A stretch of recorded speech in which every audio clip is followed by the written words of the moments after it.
কোন অবস্থাতেই যেন শিরিক না হয়। শিরিক হচ্ছে মস্ত বড় গুনাহ। আল্লাহ পাক বলেন ইন্নাশ শিরকা লাযুলমুন আযীম। শিরিক হচ্ছে মস্ত বড় জুলুম। আমার ভারত কিয়ামতের দিন কোন বান্দা যদি আকাশ পরিমাণ গুনাহ নিয়ে আল্লাহর দরবারে হাজির হয়ে যায়, আর এই গুনার ভিতরে যদি শিরিক না থাকে, আল্লাহ পাক আকাশ পরিমাণ মাগফিরাত নিয়ে বান্দাকে ক্ষমা করে দিবে। জোরে বলেন আল্লাহু আকবার। আজ যদি আমলের ভিতরে শিরিক হয়, আল্লাহ বলেন ওয়াকাদিমনা ইলা মা আমিলু মিন আমালিন ফাজআলনাহু হাবাআম মানসুরা। আল্লাহ বলেন কিয়ামতের দিন আমি যখন বান্দার আমলের দিকে তাকাবো, এই বান্দার আমলের দিকে যদি শিরিক থাকে, সে যত বড় হজ করুক, যত বড় যাকাত দেখ, যত বড় কুরবানি করুক না কেন, বান্দার আমলের ভিতরে শিরিক থাকে, ওটা আমি ধুলা বালির সঙ্গে কিয়ামতের দিন মিশিয়ে দেবো। বলেন নাউজুবিল্লাহ। ভাইরা আমার, কিয়ামতের দিন কোন বান্দা যদি আকাশ পরিমাণ গুনাহ নিয়ে আল্লাহর দরবারে হাজির হয়ে যায়, ওই গুনার ভিতরে শিরিক না থাকে, আল্লাহ পাক ওকে ক্ষমা করে জান্নাত দিবে। জোরে কোন আল্লাহু আকবার। আল্লাহই তো রিজিক দেয়। জোরে বলেন রিজিক দেয় কে? আরেকটু জোরে বলেন রিজিক দেয় কে? এই যে সুন্দর বৃষ্টি, এই যে সুন্দর বাতাস, এগুলি যিনি সরবরাহ করেন তিনি কে? আমরা গোলামি করব কার? কিন্তু করছি তো, করছি তো। ভাইরা আমার, কুকুরকে কেউ কখনো ভালো খাবার দেয় না, দেয় নাকি? একটা হাড় আপনি কখন কুকুরকে দেন? যখন আপনার দাঁতে আর ওটা কোলাতে পারে না, তখন আপনি হাড়টা কুকুরকে ফালায় দেন। কুকুর ওই হাড়টা খেয়ে বলে মালিক তুমি আমাকে ফিরনি ছেটে দাও না, তাতে কি হয়েছে? তুমি আমাকে ফিরনি ছেটে দাও না, তাতে কি হয়েছে? একটা হাড় তো আমাকে দিলে, এই হাড়টা আমি খেলাম, তোমার বাড়ি তোমার কোনো শত্রু, তোমার কোনো বন্ধু আসলে তোমাকে জাগিয়ে দেব।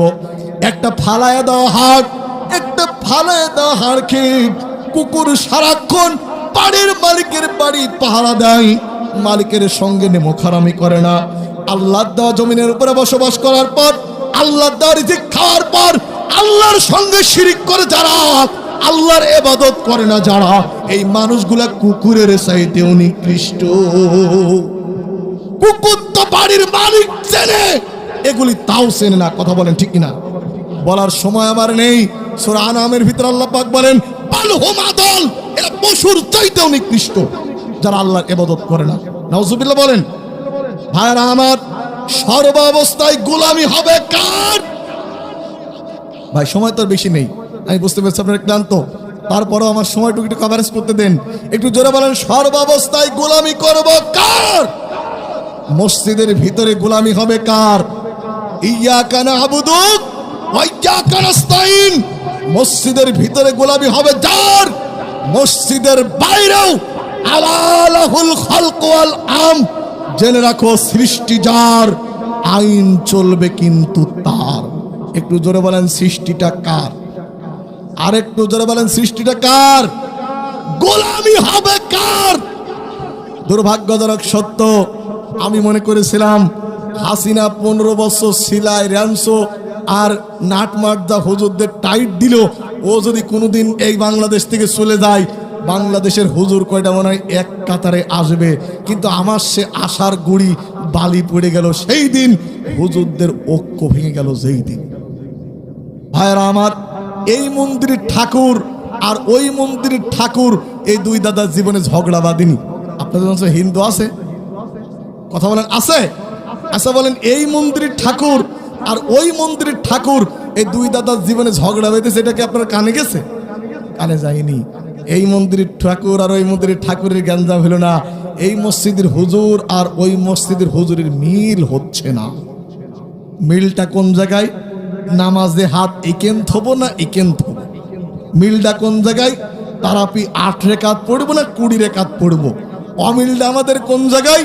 ইয়া নবী সালাম মালাইকা, এটা পড়বো না নাকি পড়বো না?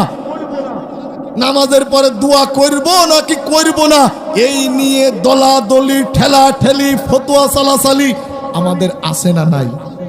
আরেকটু জোরে বলেন, আছে না নাই? এক বাড়িতে বাড়িওয়ালা 3 হুজুরের দাওয়াত দিয়েছে, আসাদ হুজুর, শিহাব হুজুর আর আশরাফুল হুজুর। বলে তো হুজুর কয়টা? বাড়িওয়ালা উঠানের পর দাঁড়িয়ে মিস করে হাসতে আর বলছে, যাক অন্তত 26-এর মাঝামাঝি 3টে হুজুরের এক জায়গায় করিস। কয়টা হুজুরের? বাড়িওয়ালা অত্যন্ত চালাক, ওনার স্ত্রীকে বলেছে পায়েস রান্না করো। খুলনার মানুষ কি পায়েস চেনে? আরেকটা জোরে বলেন, পায়েস চেনে? বাড়িওয়ালা বলেছে যে এই পায়েসগুলো তুমি এক প্লেটে খাতি দাও। স্ত্রীকে বলেছে একটা প্লেটের উপরে দাও, 3 হুজুর ভাগ করে খাবে। বাড়িওয়ালার স্ত্রী ওই যে খামসা প্লেট চেনেন তো? যারা কথা করছেন মনে হয় সুরাইটি বিয়ে করেছে। আমার বিয়েতে এরকম একটা প্লেট দিয়েছিল, এখান থেকে এত দূর পর্যন্ত লম্বা, ওর উপরে ছিল খাসির কাল্লা, ওর উপরে ছিল অনেক কিছু।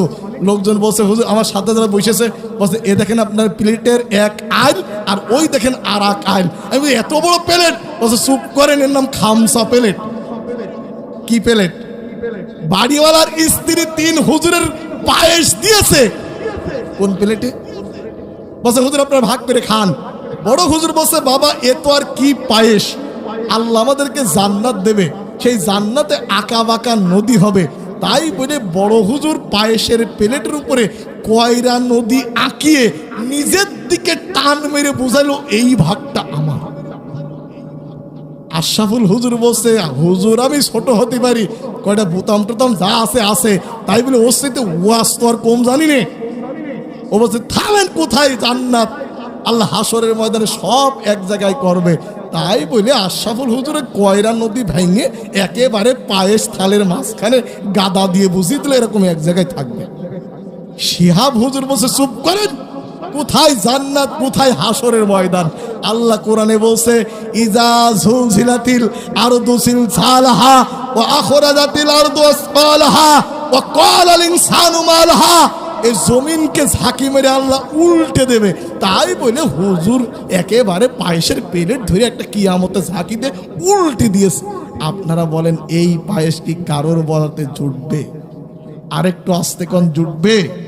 ও বাংলাদেশের মোল্লার দল, ও বাংলাদেশের মোল্লার দল, তোমরা যদি একতলাফ ওই মাসলা মাসাইল নিয়ে তোমরা যদি টুপি 1 কল্লি 5 কল্লি জাল টুপি নিয়ে গুতাগুতি করো, দিন শেষে ওরা এক জায়গায় হয়ে তোমাদেরকে উল্টিয়ে দেবে। পায়তারা শুরু হয়েছে। আর আমার 24-26 নির্বাচনে যে সমস্ত হুজুররা ফতোয়াবাজি করেছিল, এই ধর্ষণের ভাগ ওই হুজুরদের কপালেও যাবে। যারা বলেছিল অমুক দলকে ভোট দিয়ে হারাম, আজকে ধর্ষণ হচ্ছে। ও মৌলভীরা একটা কথা বলছো না কেন? হালুয়া রুটি পেয়ে তোমরা চুপ করে গেছো। আলেম আমরা চিনি, আল্লাহ কোরআনে বলেছে ইন্নামা ইয়াখশাল্লাহা মিন ইবাদিহিল উলামা। এই পৃথিবীর ভিতরে সবচাইতে জ্ঞানী যারা আল্লাহ পাককে ভয় করে, আল্লাহ তাদের পরিচয় দিলেন তারা আলেম। জোরে বলেন আল্লাহ তাদের পরিচয় কি দিলেন?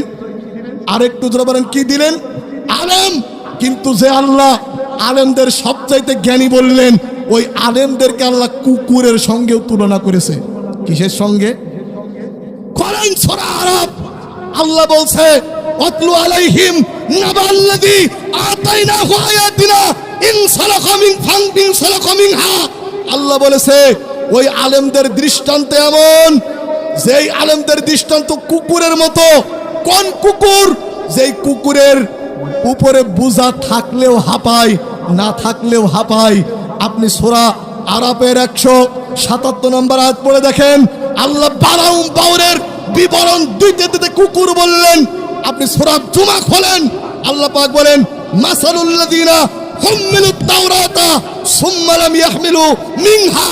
আল্লাহ পাক বলেন কামাসালিল হিমালি ইয়াহমিলু আসফারা।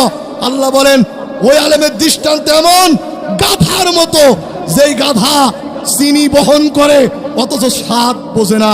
আমাদের বাংলাদেশে এমন বহুত আলেম আছে, ইবনে কাসির বহন করে, জালালাইন বহন করে, কিন্তু ওই এতিমের চামড়ার টাকা মেরে খায়, এই করেও করে, কিন্তু আল্লাহর জমিনে দ্বীন কায়েম বোঝে না। আপনারা কি খারাপ লাগতেছে আপনাদের? ভাইরা আমার, কথাগুলো আজকে বাস্তবতার দাবি। ওরা জানে দিন কায়েম হলে আমাদের ধর্মীয় সিন্ডিকেট আর চলবে না। আল্লাহ পাক সূরা তাওবার ভিতরে বলেছে, ইন্না কাসীরাম মিনাল আহবার ওয়ার রুহবান লিয়াকুলুনা আমওয়ালান নাস বিল বাতিল ওয়া ইয়াসুদ্দুনা আন সাবিলিল্লাহ। আল্লাহ পাক বলেন এরা দিন কায়েমের পথে বাধা দেয়। এরকম কিছু আলেম জোরে বলেন আছে না নাই?